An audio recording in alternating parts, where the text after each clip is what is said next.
We're gonna start. Was 31 I million. got you. Good morning, everyone. I call this meeting to order for the Polk County Board of Commissioners for Tuesday, February 11th, 2025. All commissioners are present. Please join me in the Pledge of Allegiance. I pledge allegiance to the flag of the United States of America and to the republic for which it stands, one nation, under God, indivisible, with liberty and justice for all. Did we put her on? Okay, first item up is for comments for items not on the agenda. All right, seeing none, I will move on to approval of the agenda. So moved. I'll second that. It's been moved and seconded. All those in favor signify by saying aye. Aye. Aye, passed unanimously. Approval of minutes of January 21st. I'll move approval. I'll second that. It's been moved and seconded. All those in favor signify by saying aye. Aye. Aye, passed unanimously. Now it's time for a community corrections update. Hello, team. Come on. You can come up here and blow if you like.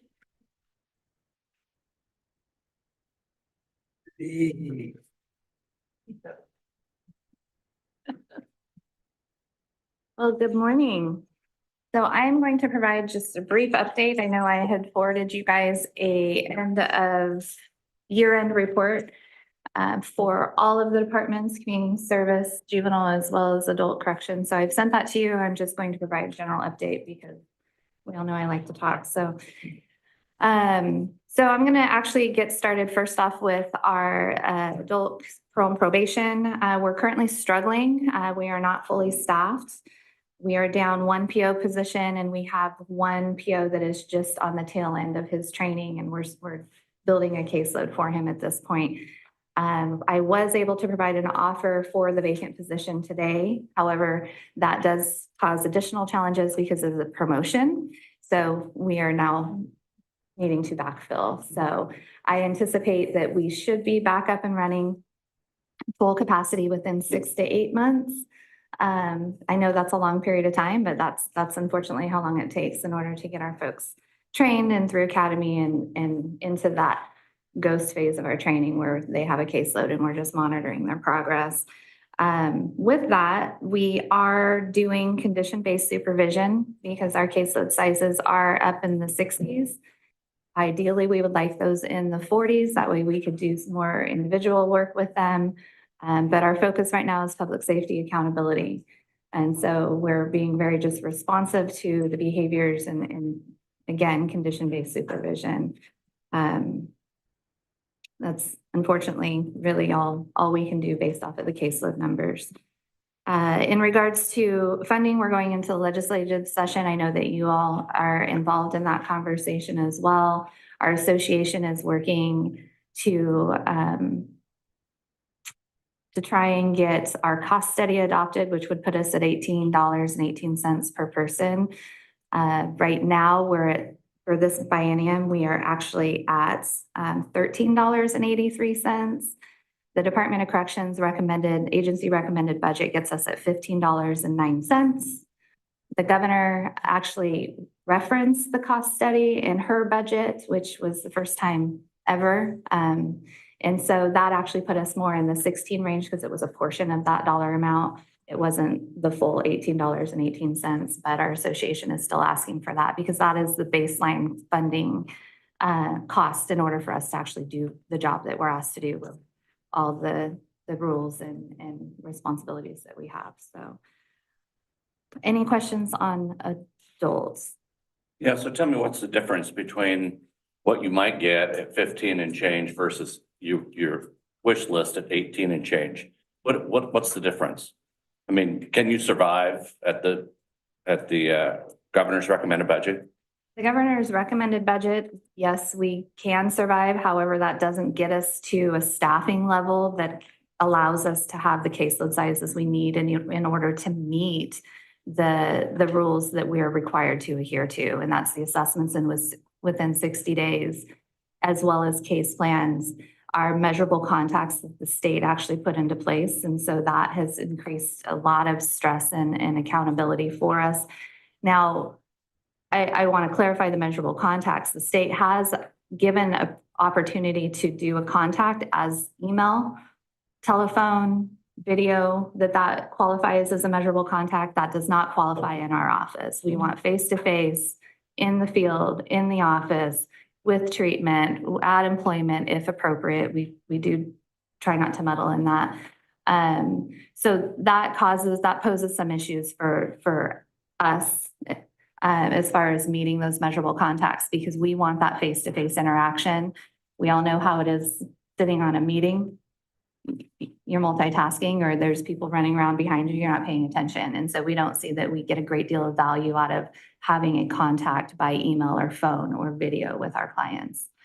So for us, we would increase staffing in order to do the job how we expect it to be, which is prioritizing that accountability, doing all of the stages of change work with our psychosocial assessments, which big word, but the evidence-based assessments. That is the focus, is really meeting not only the state's requirements, but our expectations, which are very high for our office. I hope that answers your question. Well, what I'm trying to get you to is the translation. The $3 difference essentially is you'll follow the law. You'll still accomplish the state law, but you're going to have to modify your methodology in order to accomplish that. Right? I mean, you're going to meet the law. You're still going to accomplish the goals, right? But you're going to have to change the way that we're used to doing business, or the way you prefer to do business. So that's what I guess translating what I heard you say. Translating with the governor's recommended budget, that does give us an increase in funding. Ideally, we would add a PO in order to be sure that we're meeting the laws as well as our expectations. But primarily that costs are increasing. And so just our staffing costs in general, it helps give us more funding for the department to do the job. But unfortunately, it's also pulled back because our personnel costs are already increasing. So it's already, half of that money has already been taken away from us. And so ideally, we want to be sure that we have the staff in place to do the job that we expect them to do, while also meeting the state expectations of the assessments and the measurable contacts. That is a struggle for us because we prioritize things differently than what the state expects us to do. And that, again, goes back to face-to-face. We obviously will meet it as best we can, but our priority is that individual in the community, meeting them where they're at, face-to-face, not by phone, not by email, not by video. We do allow that for those who are more compliant. That is an incentive, a reward, but that is not the norm in our office, and it will not be the norm in our office. The more people we have in place, I apologize, more people we have in place in order to supervise the population, the better job we can do, the better service we can provide the community. Yeah, and those local decisions are important. And one of the topics of conversation on the Senate Bill 1145 work group, obviously the funding piece is the biggest. It's been a singular focus for AOC, and that will really pressure on our general fund, because we pay for a heightened level of service, I think, in Polk County, because it's a value, and that local control, that local autonomy over the risk overrides, and then contact standards, what we expect, giving our POs who know the community, know the people, a little bit more flexibility to do the jobs according to what we expect our community expects. So keeping that local control and autonomy, making sure that that's factored into our funding as well, as much as it can be for those overrides in particular. So yeah, and that's been a pretty steadfast value too at that work group level. And so hopefully as the funding increase gets through, hopefully we get that full 1818 funding. We're still pushing beyond the governor's recommended budget for that, because I mean, you're putting all this work into this cost study, why not fund it? This is what it's actually costing. And there are major public safety implications there. So, but also that local control piece is important. So appreciate your work there. So sorry to keep kicking this little pony while it's down, but it's important that I think we continue to talk about the funding elements. And again, we're all in the fight right now for 1145, and what we've traditionally been fighting for. Mr. Hanson, Yeah. can you give me a sense, I should know these numbers, but I don't remember them. If any, what kind of supplement are we taking from general fund, i.e. property taxes, to make our quality of community corrections what it is today? We attempt to not put any property tax general fund money into it. Her 1145 funding funds her operations, rental in the jail, and 50,000 goes toward community service. So historically, probably over the last 10 years, the general fund has been made whole the whole time. So we're not supplementing. More recently, we have supplemented, but in the past, we had additional monies. So if you look at a 10-year average, we have not really supplemented anything in the general fund for community corrections. So if they do not get the funding that they're hoping for, it will be tight. If they get it, then they'll be in very good shape budgetarily, whether they can find the staffing and whether they can meet all the rules that the state throws out at them. That's, something Jody will have to work with and on. So, but we haven't supplemented recently, but not historically. So. Okay, so to put a bow on it, if it stays at $13 and change, You'll supplement. if it comes to 15 and change, it will be the tight budget you just described. It will be, so their budget's biennial. It would probably be real close to a push in year one and be a supplement by the general fund in year two. If they get closer to the 18, they will probably be a surplus in year one and almost be a push in year two. I mean, that's, they have biennial money, so it stays the same. It doesn't increase that second year, or if it does, it's a slight increase that doesn't cover costs. So Another variable is the 4002 population that we may or may not expect. Misdemeanor possession. but I think the minimum they could is the 15. If they get closer to the 18, they'll be fine. Yeah, and the governor's recommended budget was around 16, so it was just a little higher. Yeah. So I just like to commend you two and your staff. Your efforts directly relate to our quality of life we can enjoy in our communities, and you're holding these people accountable, making sure that they're following and meeting the guidelines of what community correction is supposed to do. And you're not wavering from that and keeping that Polk County attitude and mentality to hold these people to the iron, so to speak. We all really appreciate it. So thank you. Carry on. Okay. So I'll move on to our community service. This program is doing well, fully staffed. We're actually, because of the weather's been so nice, the parks are closed. So we've actually been able to catch up on some of our work that has been set aside. Our wood program, we haven't been able to actually get up there and put any of that wood in the packet and cover it, the whole thing. So we're actually making some headway with that. So that's great. And actually getting back out and working on our litter removal with ODOT and then our dump stoppers program. So that program is doing very well. Any questions on that?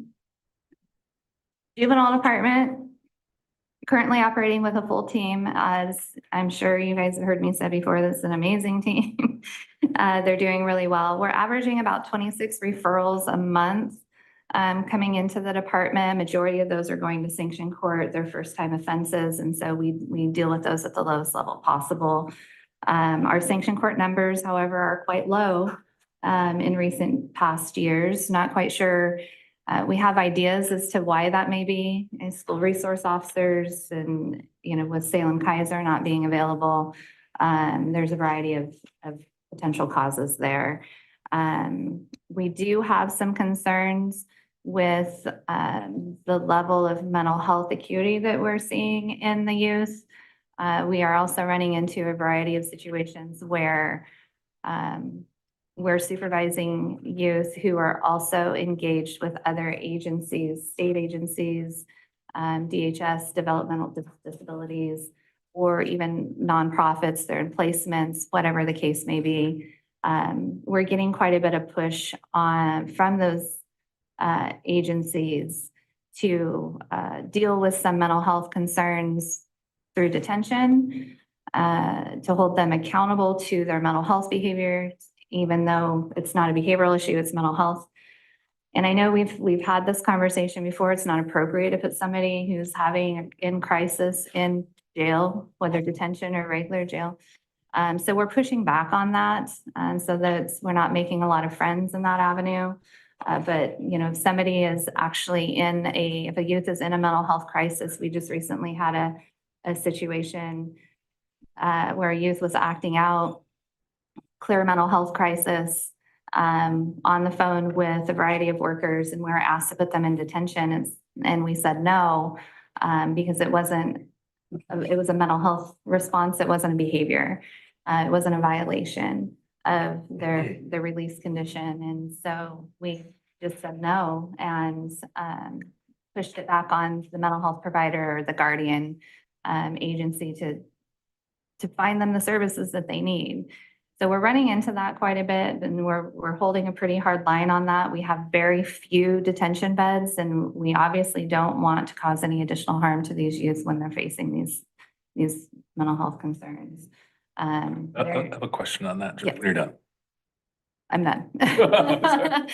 I lost the train. This might be a question for Jennifer Leaf and behavioral health, but could our stabilization facility, as part of the new building, be a potential resource for those guardians? Okay, this is clearly a mental health crisis.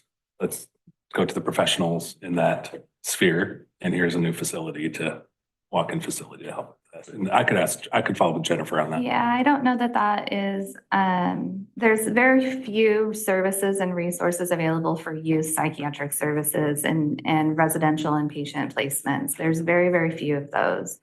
A lot of the times, in order to place somebody in those psychiatric secure beds, they actually have to go through an emergency department in order to do that. So an ER placement. So there's just the services and resources aren't available for youth like they are for adult. And I do not have an answer as to whether or not the new facility and services through behavioral health will have expanded services for youth. So great question, though. I can reach out to her as well.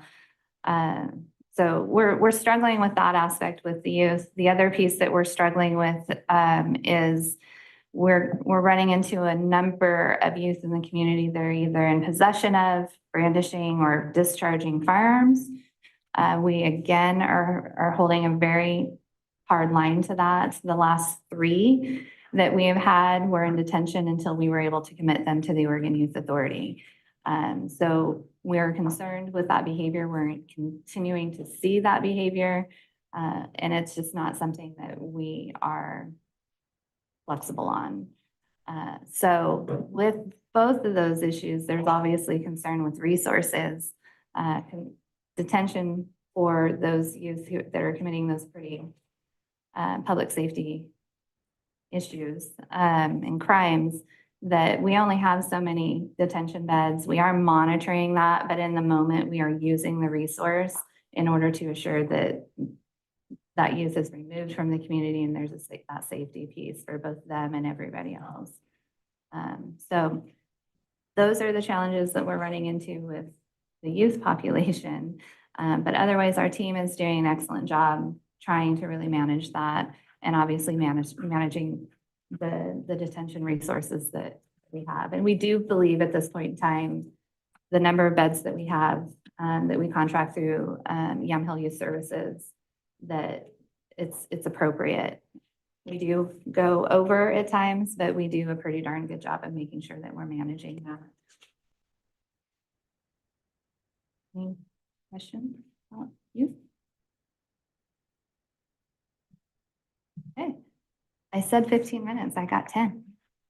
I did good. Yeah. I will be curious, just ongoing, our supervision numbers for the 4002 misdemeanors going forward. I know it's very For the early. drug enforcement Yeah, misdemeanors. yeah. At this I know point, it's early it to, is very early. I will tell you at this point, we have 4 on supervision, 3 are a conditional discharge, and 1 is an actual sentence. So we have 4. for the record, I did not prompt you with that question before the presentation. You just came up with it. So well done. I'm actually looking at that because I figured I would get that question from you. So, but yeah, so we're doing fairly well with that. Just we have a separate caseload for that population.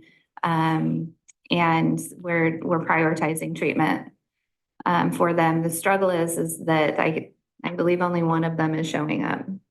Only one is showing up. And so the other 3 have warrants. There you go. So I didn't come on purpose because I knew that I saw this on the agenda, but I didn't come, but I do want to put in a pitch with my colleagues here and talk about really the incredible level of collaboration that goes on between parole and probation and the DA's office on the juvenile level and the adult level. The level of the communication that I observe, both on phone, emails, in person, on a regular basis is really, really incredible. Just a very, very good, solid working relationship. I can handle after example. We don't always agree on everything, but the communication is there to work things out. They're an incredible resource to my team. We had Mr. Robinson in a hiring process recently, and we feel, and that's just another example of how close the relationship is. We really, really trust them and rely upon their expertise in everything we do, and thinking through some of the issues that Ms. Merritt's just talked about. They are reflective of conversations we've had, so we feel very, very fortunate to have such a good working relationship with this organization. I would second that as well. They have assigned a DA to our office and we have a weekly meeting with her. And it has greatly increased our ability to have an impact on what happens in the court system. yeah, for both adult and juvenile, we meet with the DA assigned weekly, our staff does, in order to go over the cases that are coming up on the docket and have those conversations of what's happening. You know, what are your thoughts? What's the backstory? And so there's a great deal of communication. And, you know, thank you to Aaron to allowing their staff the time to come over and actually sit down with us to go through all of that. And how he's structured his office to really put a lot of our probation violations for the adult on one DDA that is managing that as best she can. And then the same for juvenile. There's one DDA assigned to the juvenile. And so it allows for that rapport building and that relationship building so that we can actually, you know, focus on the key aspects of the case and not who do I talk to in the DA's office or vice versa, that we have those relationships. So doing a great job in making sure that we're maintaining, shared values with our population. Phrases, you know, run it by Rich, run it by Jody, run it by Lee, that's pretty common. And vice versa. I'm like, did you call the DA? So. How are your notifications coming in timely manner from the courts now? For you to do your job?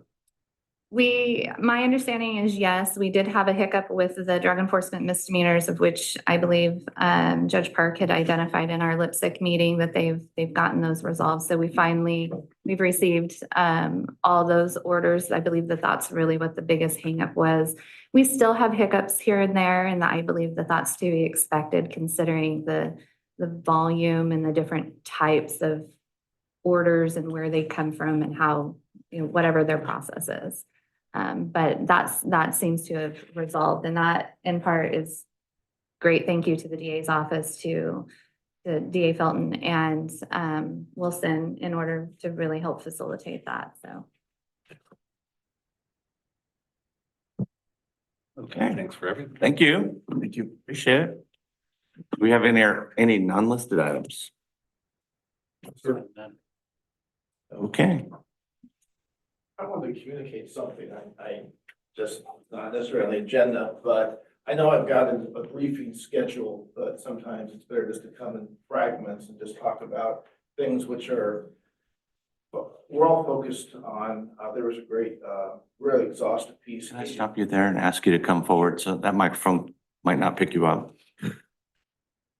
Thank you for indulging. Aaron Felton, District Attorney, and I know I have scheduled a full briefing, and, in background piece in front of the commission later on. And, but I know the time will be brief then because there's another item on the agenda. He'll spend time on that day, but,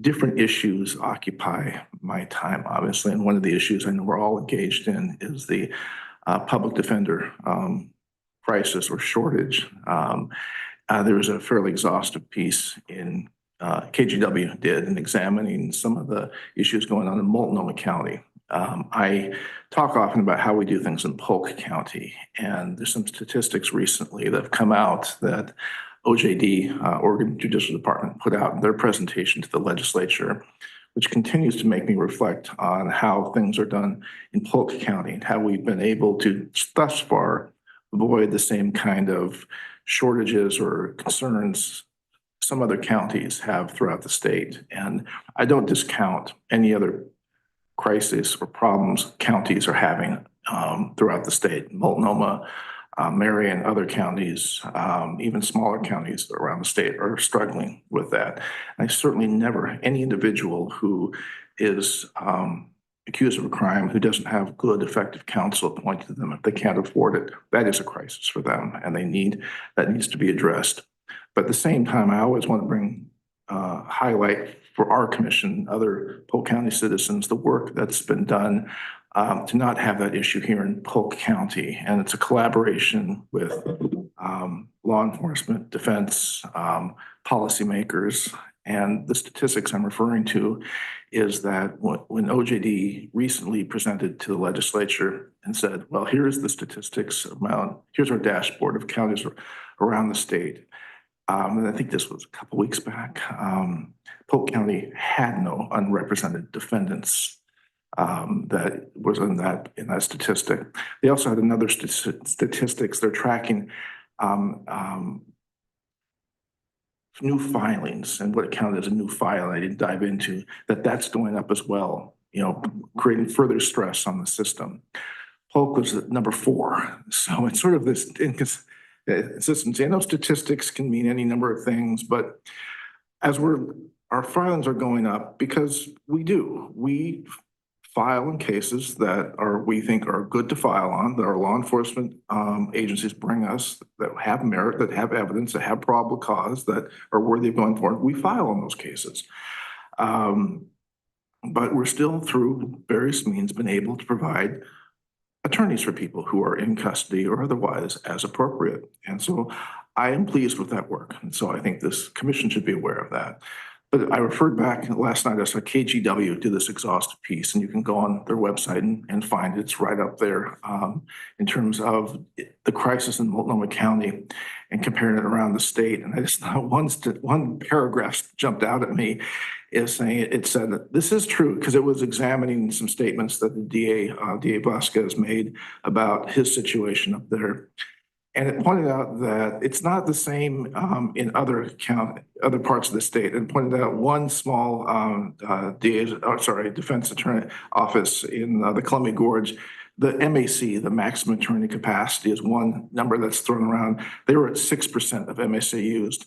One firm, I don't know which it is, in Polk County was at 160% of use. So the question is whether all these firms are taking as much work as they can or not.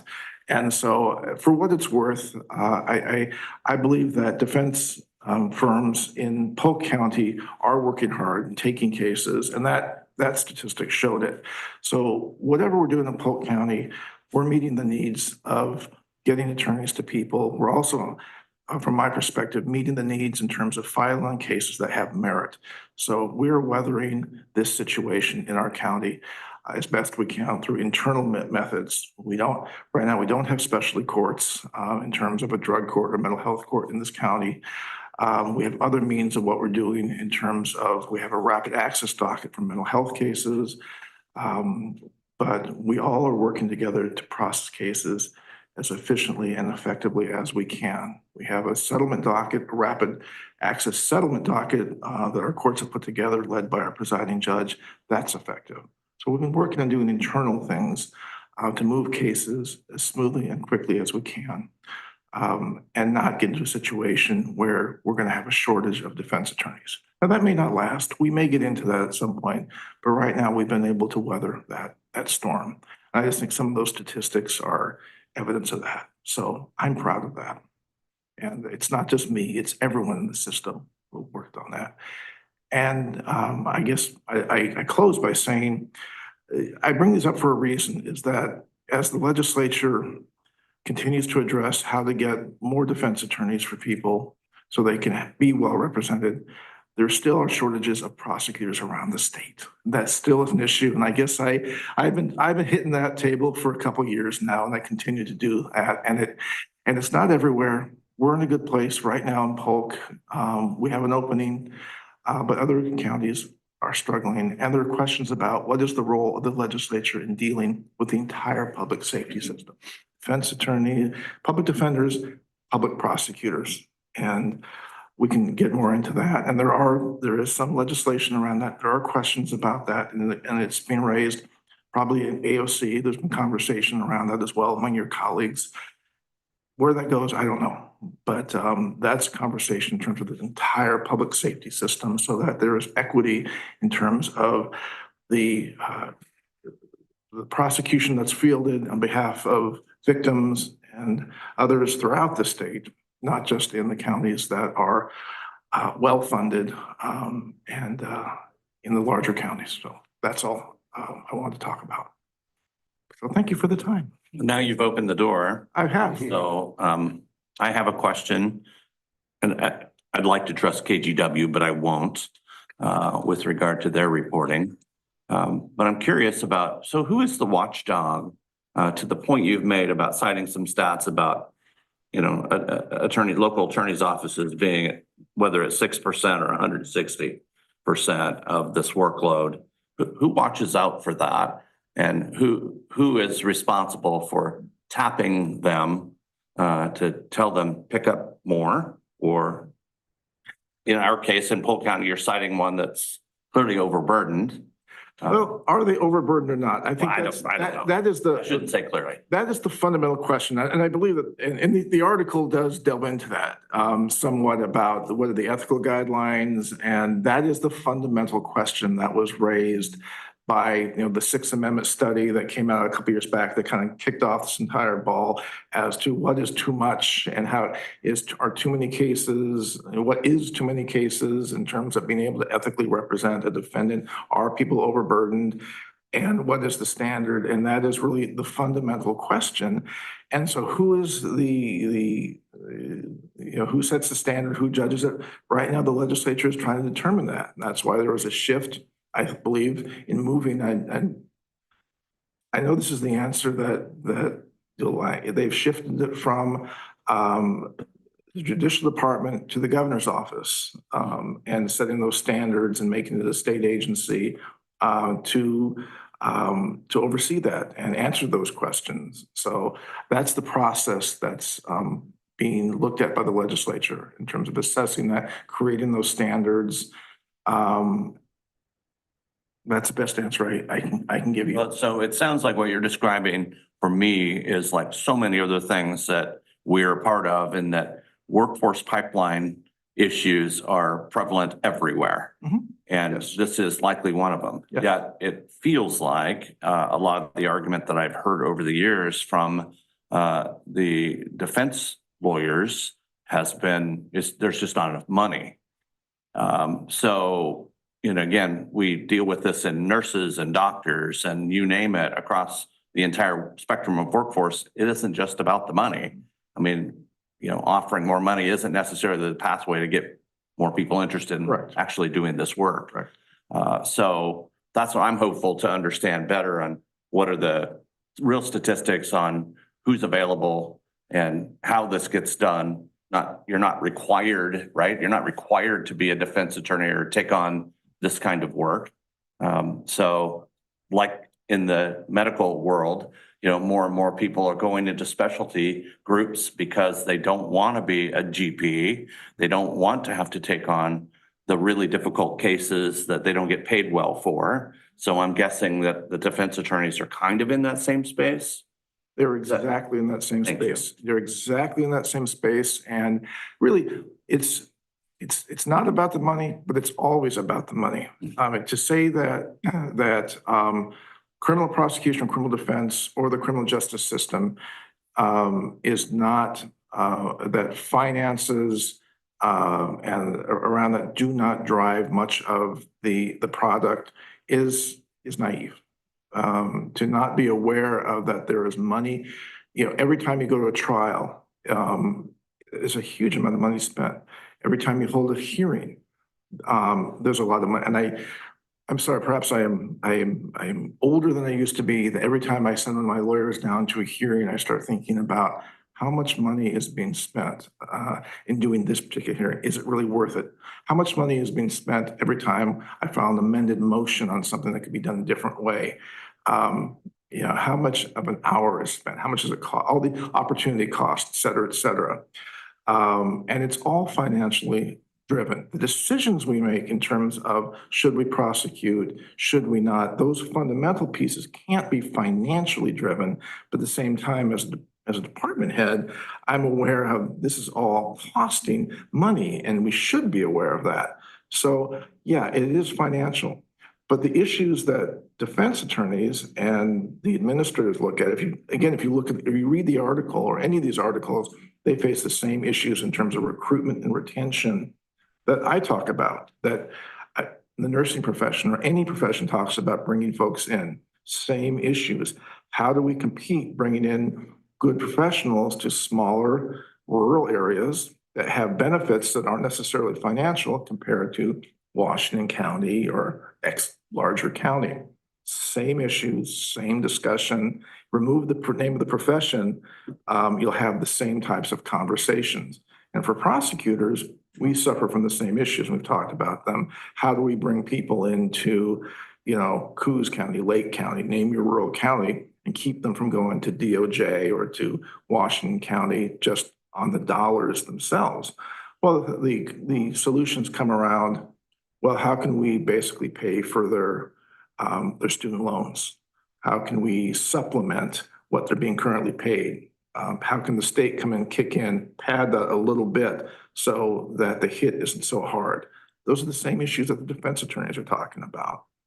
The question is, though, at this conversation, it's basically at the legislative level, the conversation stops because it said, well, that's a county decision. Paying those folks are county. And then it's almost overwhelming to think about the monies that's already been going out to defense attorneys, adding the conversation, well, now let's start paying for deputy DAs too. That becomes a very large sum. So I'm sorry, that's a long answer to a short question. You're on the record, and I hope that folks that will listen to this or watch it will be more curious. But I always want to finish this by saying that these are sort of large scale, big conversations, but I acknowledge in Polk County a couple of things, that this commission has improved salaries over historically in my tenure for deputy DAs. But this county, the people of Polk County have taken it on themselves to pass a levy, a public safety levy, which if they had not done that, my office would look very, very different. So that cannot be ignored, that is a part of the universe of Polk County's considerations that the people of Polk County have taken out of their own pocket to essentially supplement what the county is able to do. And that puts me in a much better place than a lot of my colleagues around the state. So I can talk about these sort of global issues, but locally, people of Polk County have been extraordinarily generous with their tax dollars. I think as a result, have a better understanding of the public safety system as a whole, because it's a perennial conversation. Yeah, which I'm honored to make whenever every so many years that we go out and talk to people as we can out why we are grateful for them taking that extra hit. And yes, I'll leave it there. But thank you for the time. I didn't mean to extend your meeting longer. Of course. It's all in the interest of the public need. Indeed. Okay, anything else? All right. We are adjourned.